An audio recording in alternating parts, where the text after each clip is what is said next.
Support और resistance draw करना बहुत ही आसान है और कोई भी इसे बहुत ही जल्दी सीख के और इसको इम्प्लीमेंट कर सकता है। लेकिन जो इम्पॉर्टेंट थिंग है वो है सपोर्ट और रेजिस्टेंस के बेसिस पे ट्रेड करना।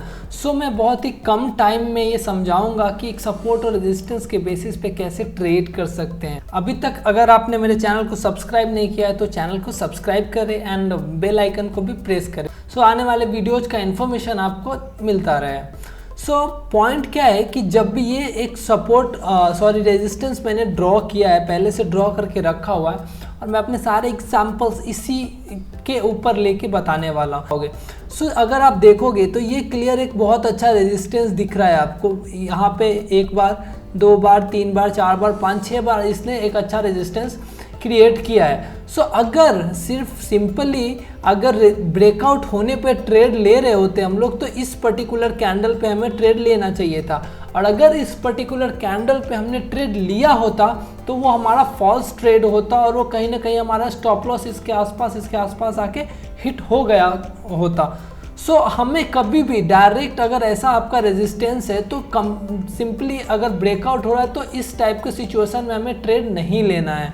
तो हमें ट्रेड कब लेना है? हमारा पहला सिचुएशन ये होना चाहिए कि जब भी एक रेजिस्टेंस है, ये रेजिस्टेंस पे अगर यहाँ पे ब्रेक हुआ है रेजिस्टेंस इस पर्टिकुलर कैंडल में, तो इस रेजिस्टेंस का ब्रेक होने के बाद जो हायर हाई बनाया है, जो हायर हाई ये लेवल है, ये हायर हाई जब ब्रेक हो again then only will take any trade. So एक बार फिर से मैं दिखाता हूँ ताकि क्लियर हो जाए कि ये जब रेजिस्टेंस ब्रेक हो रहा है, इस पर्टिकुलर कैंडल पे रेजिस्टेंस ब्रेक हो रहा है, ब्रेक होने के बाद इसने यहाँ पे एक हायर हाई बनाया तो हम लोग यहाँ तक ट्रेड नहीं लेंगे।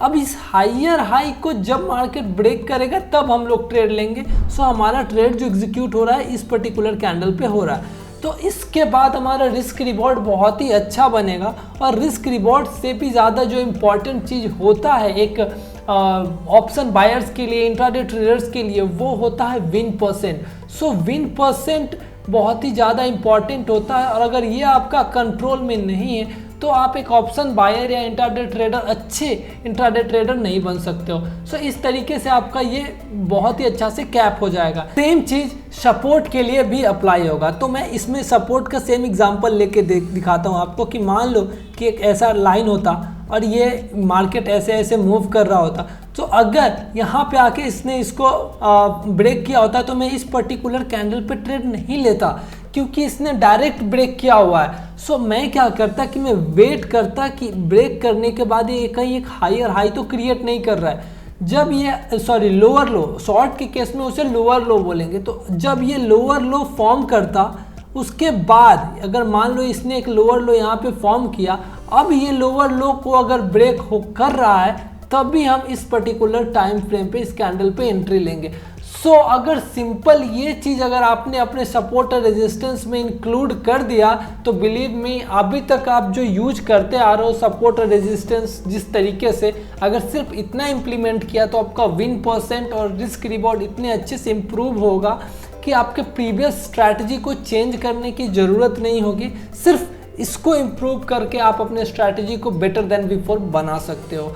सो अगर आपको लगता है कि इस वीडियो से आपने कुछ सीखा है तो मेरे चैनल को सब्सक्राइब करें एंड इस वीडियो को भी लाइक करें एंड प्लीज़ बेल आइकन को भी क्लिक करें ताकि आने वाले टाइम में जब भी मैं वीडियोस बनाऊं तो आपको सबसे पहले मिले।